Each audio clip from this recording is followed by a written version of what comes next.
Rich family ಇಲ್ಲ, political god father ಇಲ್ಲ, ಕನ್ನಡ ನಾಡು ನುಡಿ ಬಗ್ಗೆ ಅಭಿಮಾನ ಇರೋ ಎಜುಕೇಟೆಡ್ ಪಾಲಿಟಿಷಿಯನ್. ಎಲ್ರಿಗೂ ಇಂಗ್ಲಿಷ್ ಕಲಿಸ್ಬಿಡಿ ಅಂತ ಹೇಳ್ತಾರೆ.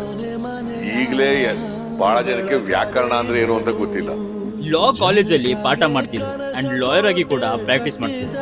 ಅದು ಯಾವ್ದೋ ದುಡ್ಡು ಮಾಡೋಕೆ ಅಲ್ಲ, ಇನ್ಸ್ಟೆಡ್ ಬಡ ಜನರ ವಾಯ್ಸ್ ಆಗ್ಬೇಕು ಅಂತ. ಅಸೆಂಬ್ಲಿಯಲ್ಲಿ ಇಲ್ಲಿಗಲ್ ಮೈನಿಂಗ್ ವಿರುದ್ಧ ಕೂತು ಅಪೋಸ್ ಮಾಡ್ತಾರೆ.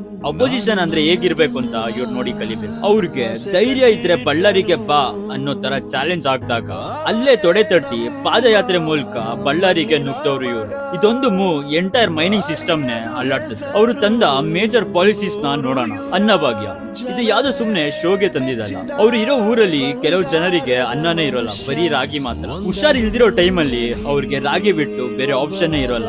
ಅಂತ ಟೈಮಲ್ಲಿ ಅವರು ಬೇರೆಯವರ ಮನೆಗೆ ಹೋಗಿ ಅನ್ನನ ಬೇಡಬೇಕಾಗುತ್ತೆ. ಈ ಪ್ರಾಬ್ಲಮ್ ನ ಇಟ್ಕೊಂಡು ಪ್ರತಿ ಮನೆಗೂ ಅನ್ನ ಸಿಗ್ಬೇಕು ಅಂತ ಮಾಡಿರೋ ಪಾಲಿಸಿನೇ ಅನ್ನಭಾಗ್ಯ. ಇವರು ಅಹಿಂದ ಸಮಾವೇಶನ ಸಿಂಗಲ್ ಹ್ಯಾಂಡೆಡ್ಲಿ ಕ್ಯಾರಿ ಮಾಡಿದ್ರು ಅಂದ್ರೆ ತಪ್ಪಾಗಲ್ಲ. ಈ ಅಹಿಂದ ಸಮಾವೇಶ ಯಾವ್ದೋ ಒಂದು ಜಾತಿನ ಹೇಟ್ ಮಾಡ್ಬೇಕು ಅಂತ ಅಲ್ಲ, ಇನ್ಸ್ಟೆಡ್ ವಾಯ್ಸ್ಲೆಸ್ ಜನರಿಗೆ ವಾಯ್ಸ್ ಆಗ್ಬೇಕು ಅಂತ.